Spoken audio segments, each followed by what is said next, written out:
দুর্গার মূর্তি রেখেছি।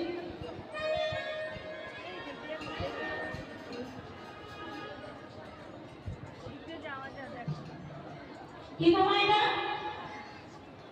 দুর্গার মূর্তি রেখেছেন তো? 10 টাকা রেখেছো না? বাহ। এদিকে সরস্বতী মূর্তি রেখেছে, সরস্বতী ঠাকুরের মূর্তি রেখেছেন। তাহলে আমার সব ঠাকুরের মূর্তি রেখেছি, কিন্তু দেবীর মূর্তিটা দেখি না। কি দেখেছি মায়েরা? দেবীর মূর্তি হয় কেমন সে মূর্তি?